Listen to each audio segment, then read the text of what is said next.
사실 우리 역사에 보면 예수님보다 몇백 년 전에 석가님도 계셨고 또 공자님도 계셨고 그렇습니다. 그런데 그분들은 다 예수님보다도 200~300년 전 사람인데 공자님의 제자들은 그 당시에 아주 훌륭한 사람들입니다. 요새를 얘기하면 장관을 지난 사람들, 교수 지난 사람들, 또 사회에서 높은 위치에 있었던 사람들이 공자님의 제자입니다. 그러니까 논어를 읽어보면 공자님께서 그 수준 높은 사람들하고 대화를 했으니까요. 우리가 그 말씀을 받아들이기가 쉽습니다. 또 석가님의 제자들은요, 두 가지 특색이 있는데 그 하나는 인도에 많은 작은 왕국들이 있는데 그 왕국의 임금이 될 사람들입니다. 이제 커서 임금이 될 사람들인데 정교 계급이 왕족 계급보다 높기 때문에 그 왕의 위치를 버리고 정교 생활로 떠난 사람들입니다. 그러니까 아주 수준이 높습니다. 그리고 또 석가님의 제자들은 요새 우리식으로 말하면 동국대학 같은 다 대학을 나와가지고 스님이 된 사람들입니다. 그러니까 석가님의 교훈은 상당히 철학적이고 논리적이고 그렇습니다. 그런데 예수님께서 와 계셨을 때 제자들은 그렇지는 못합니다. 그 당시에 이제 뭐 제사장, 서기관 이런 사람들은 다 있는데요. 서기관에 해당하는 사람들은 요새 우리 신학자가 되는 사람들이고요. 제사장에 해당하는 사람들은 이제 목사나 신부가 되는 사람이고요. 예수님 제자는 아주 수준이 낮습니다. 가난한 사람들, 병든 사람들, 적당한 직업도 없는 사람들, 그런 사람들입니다. 그래서 예수님께서 이제 우리에게 가르쳐 주신 말씀을 보면 그런 사람들로 하여금 깨닫게 할 정도로 얘기를 해야 하니까 공자님의 교훈이나 석가님의 교훈보다는 아주 소박하고 가난하고 무식한 사람들도 다 이해할 수 있는 말씀입니다.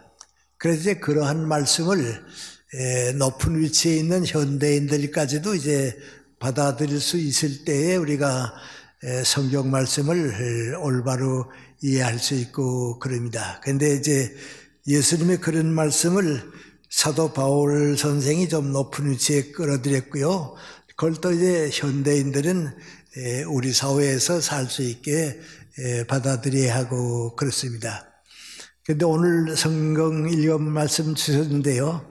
거기에는 이제 예수님께 쉽게 말씀하셨지만은 오늘 우리에게는 세 가지 아주 소중한 교훈을 주십니다. 그 하나는 무엇을 먹을까 마실까 입을까 그것은 몸을 위해서 있는 거니까 그것으로서 너무 마음 쓰지 말아라.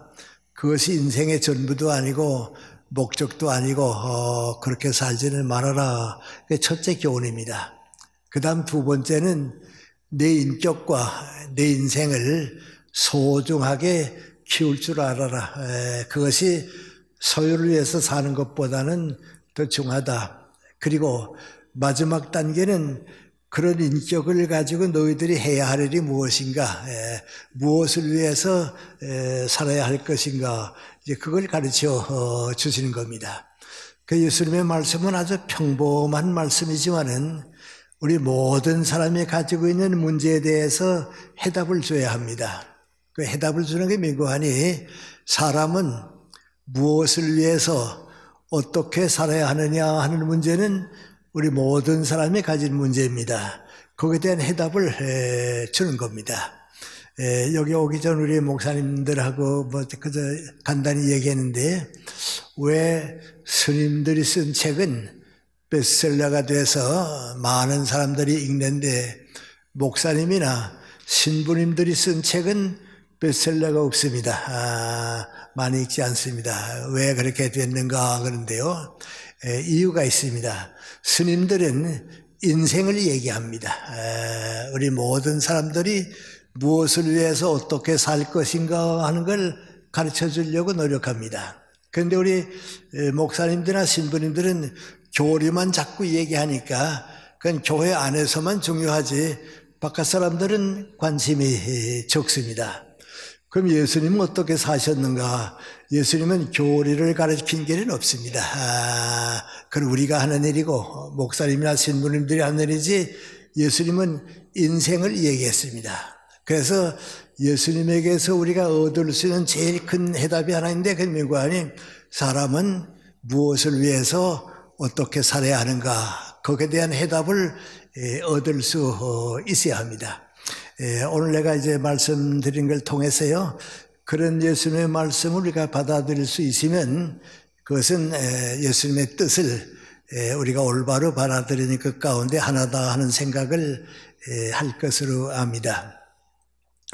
첫째 문제입니다. 우리 동양 사람들은 누구나 다 가지고 있는 생각인데요.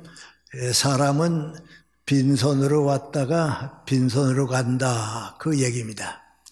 누구든지 사람이 죽었을 때는요.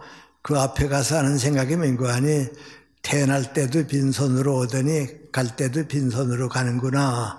그렇게 생각합니다. 그래서 한문으로 이제 공술의 공수고라고 하는 말을 하고 있습니다. 그런데 예수님 말씀은 뭔고 하니 그것은 대단히 잘못된 생각이다. 그렇게 살아서는 안 된다 하는 겁니다. 그럼 이제 빈손으로 왔다가 빈손으로 가는 사람은 어떤 사람들인가? 그것은 물질적인 거나 무엇을 내가 소유하고 싶어 하는 것. 소유가 인생의 전부고 소유가 인생의 목적이다. 그렇게 생각하는 사람들은 빈손으로 왔다가 빈손으로 갑니다. 왜냐하면 내가 소유했던 물건들은 다 내놓고 가게 되니까 말이죠. 빈손으로 가니까 그렇지 않은 데는 첫째 인생관이 뭔가 하니 너희 믿는 사람들은 소유가 인생의 목적이든지 인생의 전부라고 하는 생각은 가지지 말아라. 그렇습니다. 그런데 그 소유욕에 대한 첫째 제일 많은 게 뭔가 하니 재산에 대한 겁니다. 돈에 대한 거고요. 물질에 대한 겁니다. 우리 낮에 밖에 나가서요. 많은 사람들을 만나서 왜 아침부터 저녁까지 이렇게 열심히 뛰어다니냐 하고 물어보세요. 대답은 민관이 돈을 벌기 위해서 사회적인 경제 문제를 위해서 뛰어다닌다 그렇습니다. 그것은 대단히 소중합니다. 있어야 합니다. 그렇지만 그것이 인생의 목적은 아니다. 우리 크리스찬들은 그 목적으로 사는 건 아니다. 그 생각입니다. 그럼 그게 사실 인생의 목적이 아니겠는가? 그런 문제가 됩니다. 사회적으로 어떻게 생각하는 게 좋은가? 또 개인적으로 어떻게 생각하는 게 좋은가? 이제 그 문제입니다. 내가 고등학교, 중고등학교를 한국에서 마치고요. 20살이 넘으면서 일본에 이제 대학 공부를 갔습니다. 가서 한 4, 5년 동안 살았는데요. 옛날입니다. 그때 내가 제일 뼈저리게 느낀 것이 한 가지 있습니다. 일본 사람들이 정말 열심히 일합니다. 일을 사랑합니다. 지금도 그렇습니다. 참 일을 사랑합니다. 근데 그때 우리는 대단히 게을렀습니다. 일을 안 했습니다. 놀고 먹는 팔자가 상팔자라고 나 그렇게 생각했고요. 안 했습니다. 내 아내도 그때 같이 자란 셈인데 나이가 그런데 말이죠. 그런데요. 자기도 시골에서 자랐는데 어렸을 때 여자들끼리 만나서 하는 말이 이 다음에 커서 우편 배달부한테 시집 가야지 농사꾼한테 시집 가면 어떡하나 하는 게 걱정이었다 그래요. 농사꾼한테 시집 가게 되면 땀 흘리고 일해야 하거든요. 그래도 우편 배달부한테 시집 가게 되면 놀고 먹거든요. 그게 정말 게을렀습니다. 일을 사랑하는 민족은 살고요. 게으른 민족은 불행하게 된다는 건 아주 당연합니다. 그리고 또 한 20년쯤 있다가 나도 40이 좀 넘어서요. 미국에 가보고 구라파에 쭉 가봤습니다. 근데 거기에는 일을 사랑해서 일의 가치를 창출해서 사회가 나누어 가지는 사회입니다. 열심히 일해서 일의 가치를 찾아서 사회가 공유하는 사회다. 복지 정책도 있고 말이죠. 사회주의도 있고 그렇습니다. 그래서 그때 생각이 게으른 우리 민족은 일본 경제보다 100년쯤 떨어졌고 일본 경제는 미국 경제보다 한 100년쯤 떨어져 있단 말이죠. 그것이 한 민족이 자라나는 과정이다. 그렇게 생각했습니다. 그리고 얼마 지나서 또 내 생활도 가만 보니까 그렇습니다. 연세대학교 교수로 가긴 갔는데요. 처음에 가게 되면 이제 전임 강사, 조교수 그렇잖아요. 40 될 때까지는 제가 몹시 좀 가난하게 살았습니다. 왜 그러냐면 이제 북한에서 탈북해 왔기 때문에 가지고 있는 재산도 없고요. 6.25 전쟁 때문에 가진 것도 없고요. 그런데 지금 생각하면 좀 자랑스럽습니다만 그때 내가 어린애를 6을 키웠습니다. 그 전쟁하는 동안에 어린애 6을 키웠고요. 6.25 전쟁 때 북한에 있던 내 동생들이 또 셋이 내려왔는데요. 왔는데 다 고등학교, 대학교 갈 나이입니다. 그러니까 연세대학교 교수로 가서 봉급은 나 혼자 받는데 부양가족은 10명이 넘었습니다. 애들 있고요, 동생들 있고, 내 아내가 있고, 어머니가 있고, 우리가 돼요. 그러니까 나 혼자 벌어서 10명이 살려고 하니까요, 모든 것이 그저 돈입니다. 열심히 벌어서 일해야지 벌어야. 그래서 가난하게 좀 오래 살았습니다. 그때 내가 내 아내 보고 무슨 얘기하다가 두 군데서 강연 부탁이 왔는데 어디 가면 좋을까? 그러면 내 아내 대답이야 간단하죠. 그걸 왜 걱정하느냐고. 돈 많이 주는데 가지 못하는 건 무슨 관심이냐 말이죠. 왜요? 수입이 없으면 못 사니까 말이죠. 그래서 돈이 목적이었습니다. 그렇게 한 15년쯤 살았습니다. 그 다음에 한 번 어느 월요일인가 화요일인데요. 대구에서 어느 중고등학교 교감이 날 찾아왔습니다. 근데 연세대학교 내 제자입니다. 그 온 목적은 뭔가니 대구에 중고등학교 선생님들이 한 600~700명 되는데 1년에 한 번씩 이렇게 모여서 연수회를 가집니다. 근데 금년에는 그 해에는 나한테 기념 강연을 듣기로 교장회의에서 결정을 하고요. 그 선생이 이제 교감으로 있으니까 은사님이니까 네가 가서 모셔오라. 그래서 날 교습하러 온 겁니다. 이번 토요일 오후에 우리 대구에 좀 와주시면 좋겠다고 그 얘기입니다. 근데 내가 스케줄을 보니까 그날 오후에 삼성그룹의 강연이 약속되어 있습니다. 그래서 내가 미안하다고 말이죠. 난 먼저 약속이 돼서 못 가겠다고 그랬는데 내 제자가 아주 실망한 표정이에요. 꼭 믿고 왔는데 실망했어요. 그러면서 그럼 저는 빈손으로 내려가야겠네요. 그래요. 그래서 어떡하겠냐고 말이죠. 만약에 내가 내 아내 보고서 대구에서 강연 부탁해 왔는데 어떡할까? 그러면 내 아내는 뭐라 그럽니까? 그건 왜 가느냐고 말이죠. 대구에 가면 새벽에 갔다가 밤에 오고 하루 종일 고생하고요. 강사료도 삼성그룹에 갔다 오는 것보다 3분의 1밖에 안 되고요. 삼성그룹에 가게 되면 자가용 다 보내서 편안히 2시간만 보내면 되고 말이죠. 그건 왜 가느냐고 그럴 거예요. 근데 내 제자가 너무 실망스러워 하기 때문에요. 내가 좀 마음이 아팠어요. 그래서 그럼 조금 기다려보라고 말이죠. 내 어디 연락해 보겠다고. 삼성그룹에 연락을 하고 이런 사정인데 허락해주면 내가 대구에 갔다 오겠다고 그랬어요. 그랬더니 그 인사부장이 이제 이런 거 다 종합해 조금 기다리시라 그러더니 그럼 갔다 오시라고 말이죠. 우리 여긴 또 다른 시간 만들어 드리면 되니까 갔다 오시라고 그래요. 그래서 대구에 가세요. 옛날이니까요. 아침에 일찍 갔다가 강연이 끝내고 오니까 어두워저녁 때가 되었어요. 서울역에 내려서 집에 가는 버스를 타고 이제 가만 생각해 보니까요. 내가 오늘까지 정말 인생을 잘못 살았다 말이죠. 돈이 목적이어서 일을 했는데 한평생을 다 그렇게 살면 소유가 목적이어서 일생을 다 바치고 맙니다. 돈 때문에 내 인생을 다 바치고 맙니다. 그럼 어떻게 하면 되는가? 돈을 위해서 일하지 말고 무슨 일이 더 소중하냐 하는 일의 가치를 찾아서 일해야겠다 말이에요. 그 다음부터 한 20, 30년 동안은요, 어느 것이 수입이 많고 수입이 적으냐 그거보다는요, 어느 일이 더 중하냐, 무슨 일이 더 소중하냐 말이죠. 그래서 돈보다는 일을 사랑해야겠다. 그리고 오래 살았습니다. 그러니까 이상하대요. 돈을 목적으로 사는 때보다도요, 일을 목적으로 살고 나니까요, 돈이 좀 더 많이 생겨요. 짤막하게 보면 그건 몰랐는데 길게 보니까요, 일이 소중하기 때문에 일하니까요, 수입도 늘대요. 그래, 그 다음에 이제 안정됐어요. 그리고 이제 80쯤 되게 되니까요, 또 달라졌어요.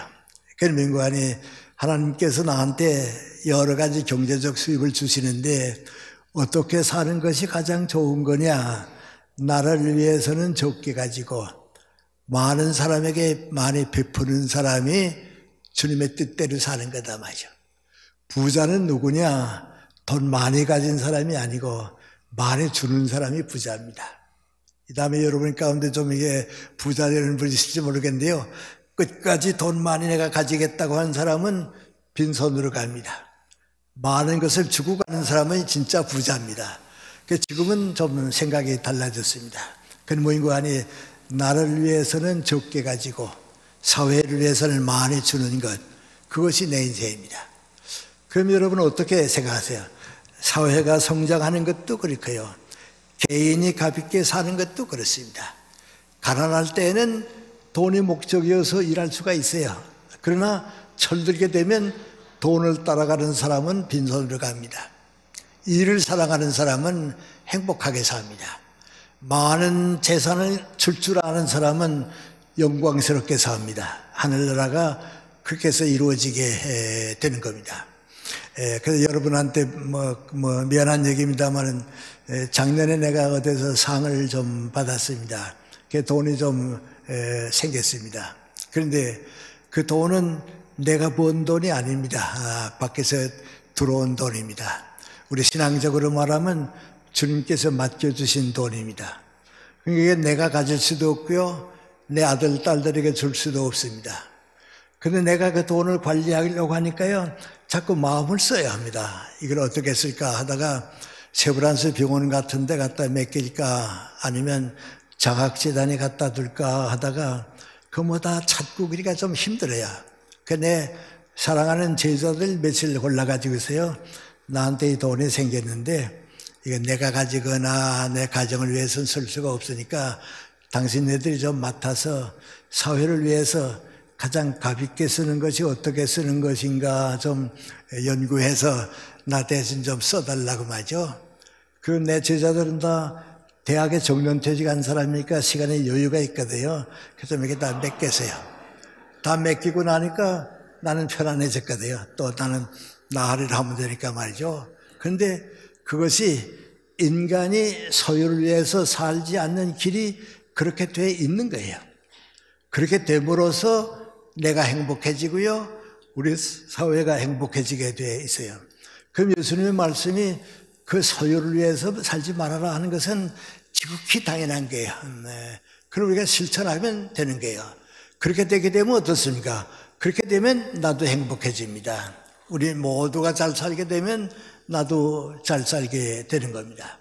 내가 62년에 세계 일주 여행을 좀 했습니다. 그래서 그 당시 옛날이기 때문에요, 그 여행 기록을 쓰게 됐습니다. 그 당시 우리가 정말 가난했습니다. 아주 가난했습니다. 근데 그 여행을 쓴 걸 내가 지금 읽어보니까요, 그 마지막 결론이 뭔고 하니 다 잘 사는데 우리만 너무 못 삽니다. 그 결론이 뭔고 하니 대한민국에서 내가 제일 가난한 사람이라면 좋겠다 말이에요. 나만큼 사는 사람이 대한민국에서 제일 가난하고 다 나보다 잘 살면 얼마나 좋을까 말이죠. 그러면 얼마나 좋을까. 그게 그 여행기의 결론입니다. 그것이 주님의 뜻입니다. 소유를 위해서 살면 안 된다 하는 주님의 뜻입니다. 그리고 요새 우리 정치 얘기들도 많이 하는데요. 정치가 그렇습니다. 정치나 권력은 자꾸 가지는 게 아닙니다. 그건 예수님께서 여러 번 가르쳐 주셨는데요. 정치나 권력은 소유하는 게 아니다. 그것은 국민을 위해서, 세상 사람들을 위해서 봉사하는 거다. 그겁니다. 예를 들어 말하면 이제 대한민국을 비롯해서 많은 나라가 있잖아요. 많은 나라가 있는데 모든 국가가 국민을 위해서 반드시 해야 할 일이 세 가지가 있습니다. 그걸 못하는 정부는 나라 구실을 못하고요. 그런 나라는 불행합니다. 그 세 가지 가운데 첫째가 뭔지 아십니까? 절대 빈곤에서는 벗어나야 합니다. 지금 아프리카나 이런 나라에 가보면요. 배고파서 굶주린 사람들이 많이 있거든요. 그건 정치가 해결해 줘야 합니다. 그 다음 두 번째 민구안이 병들어서도요. 고침을 받지 못하는 사람은 없어야 합니다. 그 정치는요. 다른 건 못해줘요. 병든 사람들이 가난하더라도 치료를 받을 수 있는 사회는 꼭 만들어줘야 합니다. 세 번째는 민구안이 문맹자가 없어야 합니다. 교육은 반드시 해야 합니다. 그럼 내가 정치를 한다 하는 건 뭡니까? 적어도 그 세 가지를 해결하기 위해서 봉사하는 겁니다. 그 세 가지를 해결해 주기 위해서 내가 정치 책임을 맡아야 합니다. 그런데 그 권력을 내가 가지려고 하니까요. 정권을 내가 장악하려고 하니까요. 정치가 병들게 되고 불행해지고요. 잘못되게 되는 겁니다. 이 다음에 여러분이 이제 여행들을 좀 많이 하시겠는데요. 세계 여러 곳에 여행해 보면요. 제일 훌륭한 무덤이 하나 있고요. 아주 제일 초라한 무덤이 하나 있습니다. 제일 훌륭한 무덤은 누구 안에 프랑스 파리에 가게 되면요. 나폴레온의 무덤이 세계에서 가장 호화롭습니다. 가보면요. 아주 이런 그 큰 자리를 차지하고요. 나폴레온의 일생에 대한 얘기를 쭉 다 기록하고 있고 그렇습니다. 제일 화려한 무덤입니다. 근데 여행을 해보면 제일 초라한 무덤이 또 하나 있습니다. 그 누구 아니 미국의 조지 워싱턴 대통령의 무덤입니다. 워싱턴 대통령이 대통령 첫째 임기를 끝내고서 많은 사람들이 그분 때문에 이제 아메리카가 독립했으니까요. 한 번 더 해달라고 말이죠. 영국식으로 세습해가지고 도니까 이제 대통령 오래 해달라고 그랬습니다. 근데 워싱턴이 뭐라 했습니까? 나는 농민으로 있다가 나라를 위해서 일하고 독립했으니까 난 농민으로 돌아가겠다고 마셔. 한 국민으로 돌아가겠다고. 그리고 더 훌륭한 사람을 뽑아서 2대, 3대 대통령이 되라고. 그래서 그렇게 사람들이 다 원했는데도 떠났습니다. 그리고 이제 농민으로 돌아가서 이제 농장 관리를 하고 있습니다. 이 다음에 여러분 이제 그 마운트 버논이라고 그러는데요. 워싱턴 DC에서 가깝습니다. 거기 가보게 되면 조지 워싱턴 대통령이 살던 이제 농장이 이렇게 있습니다. 그리고 거기 다녀보면 방송에 이렇게 쭉 들려옵니다. 근데 그 방송 가운데 무슨 얘기가 나오냐 하면요. 조지 워싱턴이 대통령을 그만두고서 여기 와 있을 때 손님들이 옵니다. 손님들이 오면 대통령을 지난 분이기 때문에 대통령께서 그렇게 인사하거든요. 우리도 그렇잖아요. 장관 지난 사람 보고선 아무 장관이라고 그러고요. 대통령이라고 그러거든요. 그러면 이 워싱턴 대통령이 뭔관이 다른 때는 가만히 있다가도요. 당신을 누가 대통령이라고 그러면 꼭 막았습니다. 나 대통령 아니라고. 난 농민으로 있다가 나라 위해서 봉사하고 다시 농민으로 돌아왔다고. 대통령은 지금 백악관에 계신다고 말이죠. 나보고 대통령에 부르지 말라고. 무엇으로 부를까 하고 좀 걱정스럽게 되면 파머, 농민이라고 부르라고 말이죠. 난 농민이라고 말이죠. 아메리카를 위한 농민이라고 말이죠. 근데 그 대통령이 살던 그 옛날 집이 있는데요. 이 모퉁이에는요, 돌짝입니다. 돌이 이렇게 깔려있고 있는데 돌짝밭인데 거기에 무덤을 만들었습니다.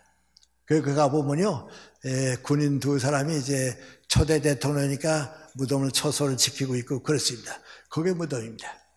그 농장 그 넓은데 땅이 다 있는데 제일 그 쓸모없는 땅에다가 무덤을 만들었습니다.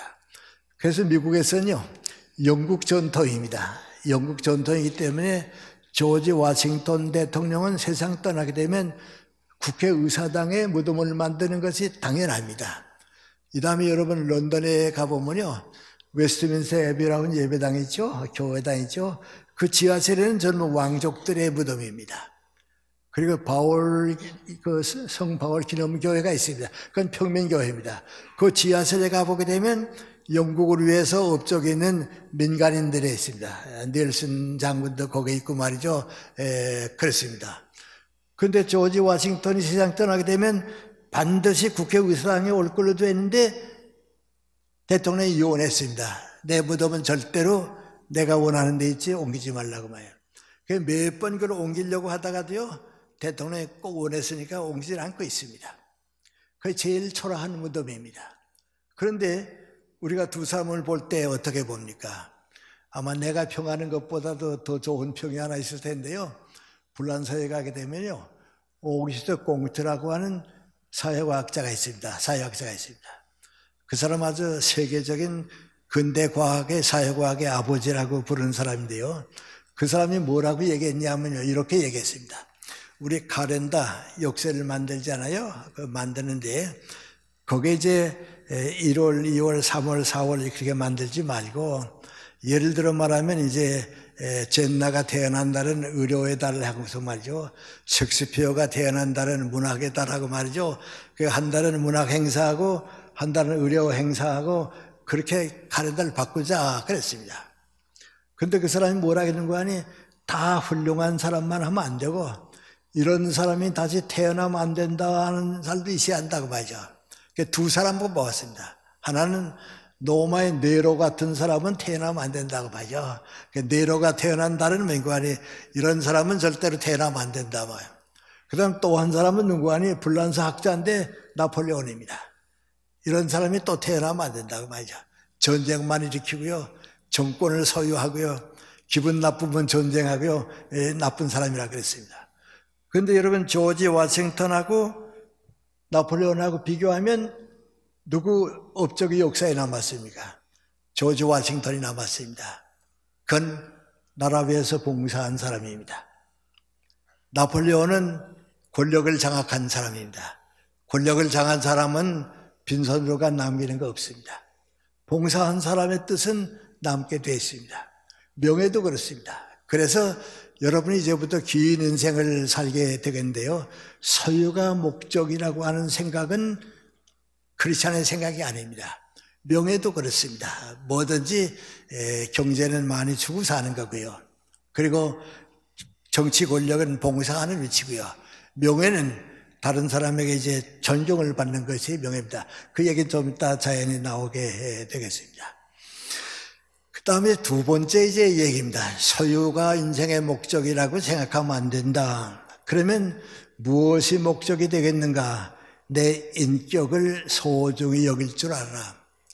내 인생이 얼마나 귀하다고 하는 것을 알아라 말이죠. 그래서 내 인격을 목적으로 삼고 내 인격을 키우고 존경받는 인격을 키우는 그건 모든 사람이 해야 할 일이다. 그렇게 보는 겁니다.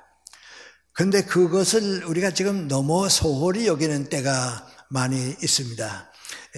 전 요새 내 책 가운데 100세를 살아보니 하는 100년을 살아보니 하는 책이 있는데요, 좀 많은 독자가 생겼습니다. 오늘도 뒷산에 산책을 나갔는데요, 한 사람이 오더니 선생님 쓰신 책을 제가 읽었는데요, 그 책 읽고 보니까요 60부터 또 새로운 인생이 있다 하는 걸 전 몰랐다가 이번에 깨달았습니다. 네, 그렇습니다. 그런데 우리 인생 관리에 대해서요, 가장 올바른 인생 관리를 해야 합니다. 많은 얘기는 내가 할 수가 없고요, 한 가지만 먼저 얘기하겠는데요, 우리가 이제 쭉 살아갈 때요, 고등학교 졸업반쯤 됐을 때 대학의 1학년 혹은 2학년쯤까지 되면 늦은 때입니다. 대학 졸업할 때쯤 되고 고등학교 1학년, 대학 1학년쯤 되고 고등학교 졸업할 때쯤 되면요, 이 다음에 내가 50쯤 되게 되면 어떤 직업을 가지고 어떤 사람들과 더불어 무슨 인생을 살게 될까, 그 생각을 꼭 해야 합니다. 그거 한 사람은 인생을 쭉 직선으로 가니까요, 성공하고 보람있고 행복하게 삽니다. 그런데 그저 공부만 열심히 하고 성적만 올리면 되는가 보다 하고 산 사람은 50쯤 되면 내가 어떤 인생을 살게 될 것인가 하는 생각을 못하고 살았으니까요, 자꾸 방황합니다. 친구 따라가고요, 일로도 가보고요, 여기도 가보고 그렇습니다. 그래서 고등학교 졸업반쯤 돼서 20대가 되게 되면요, 50쯤 됐을 때 내가 어떤 인생을 살게 될까, 어떤 인생을 가지고 무슨 직업을 가지고 살게 될까, 그 꿈이 있어야 합니다. 그 문제의식이 있어야 합니다. 그 있는 사람은 성공합니다. 그 없는 사람은 다른 사람과 마찬가지로 살아버리고 맙니다. 내 길이 없으니까 그렇습니다. 우리 시대는 일제시대니까 이제 지금 학생들보다 조금 먼저 철들었는지 모르겠습니다. 내가 중학교 3학년 다닐 때 우리 시인 윤동주 시인이 한 반에 있었습니다. 그래서 이제 지금도 그 윤동주 시인 생각을 하는데요. 그때부터 윤동주 시인은 시인입니다. 나는요, 윤동주 형을 생각할 때 저 형은, 윤동주 형은 지금은 병아리 시인이지만은 이 다음에 큰 달기 돼서 세상을 놀랍게 할 거다 하는 생각했어요. 왜요? 그때부터 그분 인간이 난 다음에 시인이 된다고 말이죠. 그 길을 쭉 지금까지 걸었습니다. 그 꿈이 없었으면요, 30대 이전에 세상 떠났으니까요, 아무것도 남는 게 없습니다. 그 꿈이 있으니까 그 꿈이 이루어진 겁니다. 또 우리 작가 가운데 황순원 작가가 있죠. 그분은 이제 나보다 조금 선배입니다. 근데 그 황순원 그 선배에게 쭉 보게 되면요, 난 이 다음에 소설가가 된다고 말이죠. 난 이 다음에 작가가 된다고요. 그 꿈이 그때부터 있었습니다. 그래서 이제 중고등학교 때 나오는 이제 교내 잡지가 있었는데요. 지금도 들춰보면요, 윤동주 시인의 시가 거기에 들어가 있습니다. 황순원 작가도 그땐 시 썼어요. 시가 있고 그렇습니다. 근데 그 길을 쭉 가니까 지금 대표적인 작가가 되고 그랬습니다. 또 그런 예술 분야가 아니래도 그렇습니다. 홍창희 교수라고 이제 같이 있었는데요. 이분은 이상하게요, 어렸을 때부터 난 이 다음에 의과대학 나와서 의사가 된다고 그래요. 근데 그저 의사가 되는 게 아니고요, 소아과 의사가 된다고 그래요. 근데 아마 부분에 이렇게 주변에 말이죠, 그 병들어도 치료받지 못한 어린애들을 많이 보니까요, 내가 저 애들 위해서 봉사해야겠다 하는 꿈이 아마 그때 생겼는가 봐요. 그래서 서울대학에 와서요, 의과대학 졸업하고요, 우리 여기서 아산병원 있잖아요. 아산병원 만들었을 때 제일 처음 원장으로 초대받아서 산 분인데요, 아주 우리 소아과 계통의 대선배입니다. 근데 그분들을 제외하고서는 별로 이제 우리가 아는 사람들이 좀 없습니다. 그런데 꿈이 있었기 때문에 그렇습니다. 그땐 이 다음에 내가 50쯤 되면 어떤 사람이 된다 하는 걸 확실히 알았습니다. 나는 중학교 4학년쯤 돼서 철들었습니다. 그래서 이 다음에 나는 철학자가 됐으면 좋겠다 하는 꿈을 그때 가졌는데요. 그 한 가지 길을 쭉 걸어오니까요, 지금의 이제 나까지 되고 이제 그렇습니다. 그래서 20대에는요, 확실히 그러한 꿈을 가져야 합니다. 근데 교육이 잘못되면요, 그걸 못 가르치, 그런 얘기는 안 합니다.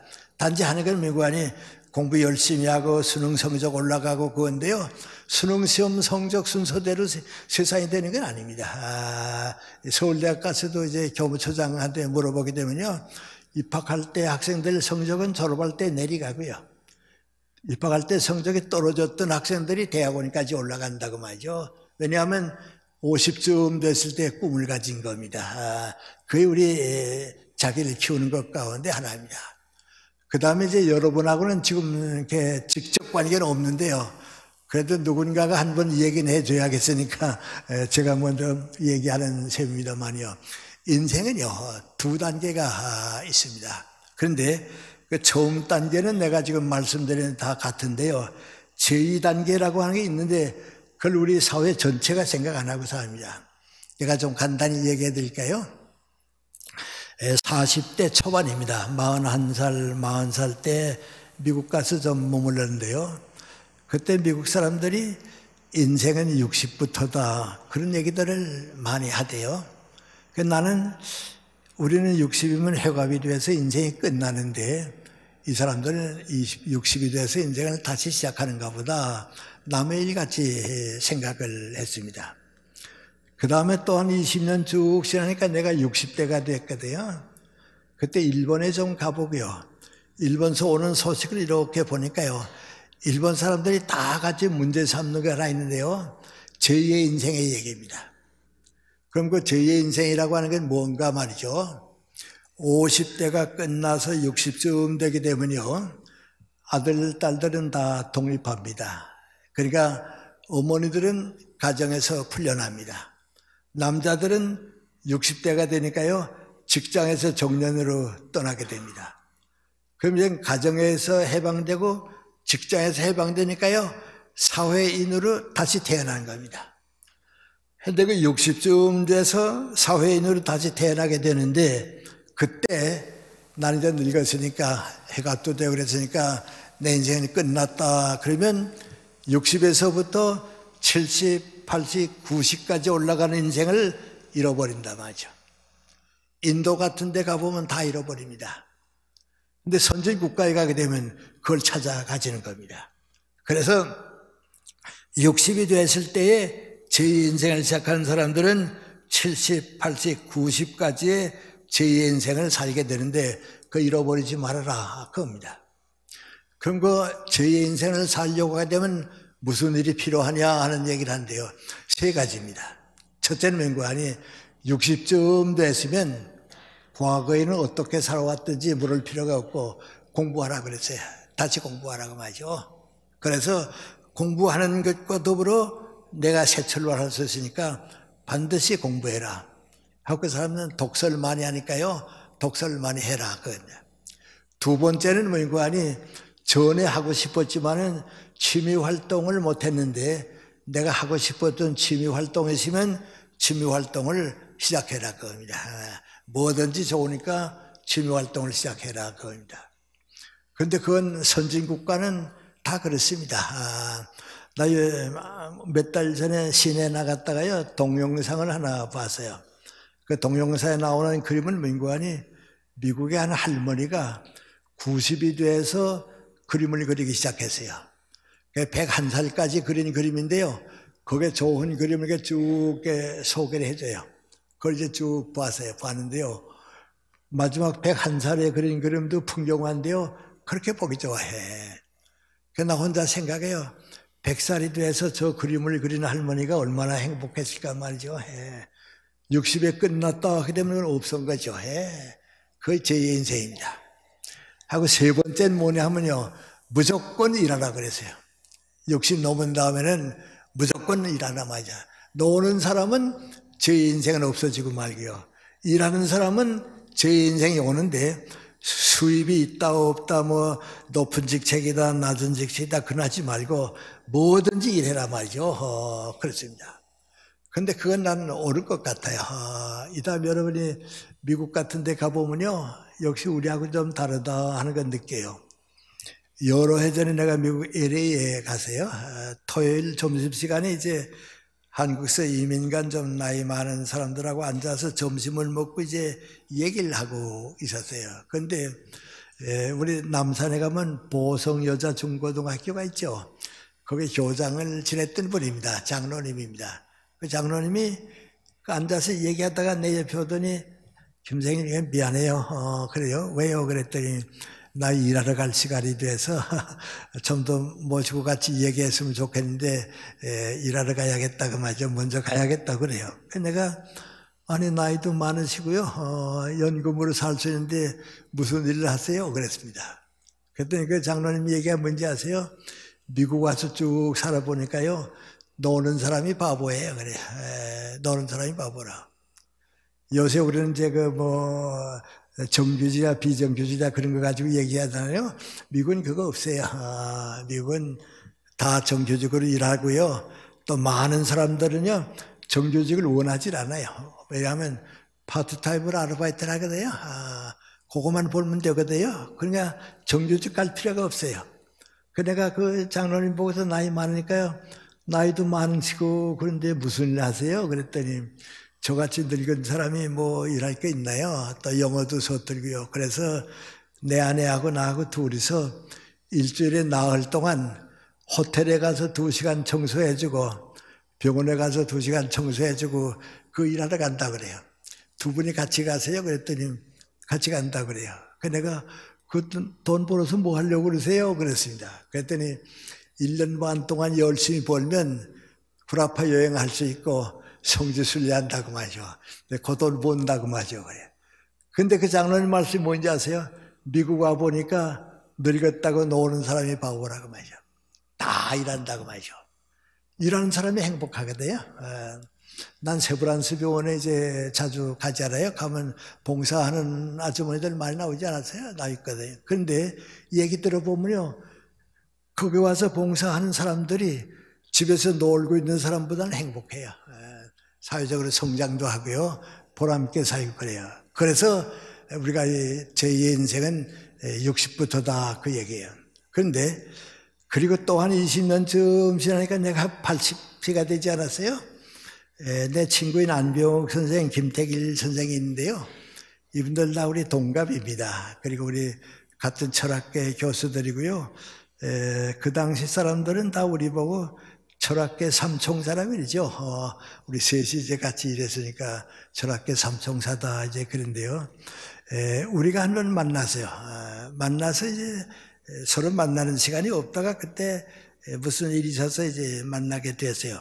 일 끝내고 차를 마시다가 이런 얘기가 나왔어요. 지금까지 80이 넘도록 쭉 살아왔는데 지금까지 살아오는 동안에 계란에는 노른자가 있어서 병아리도 까나오고 계란굿을 하는데 인생에도 이게 계란에 노른자만큼 행복하고 알차고 좋은 나이가 있었을 텐데 80 넘도록 살아보니까 어느 나이가 제일 좋았을까 그런 얘기가 나왔어요. 그게 뭐 이런 생각 저런 생각 다 하다가 첫째 얘기는 거 아니 50대부터 아니었을까 그랬어요.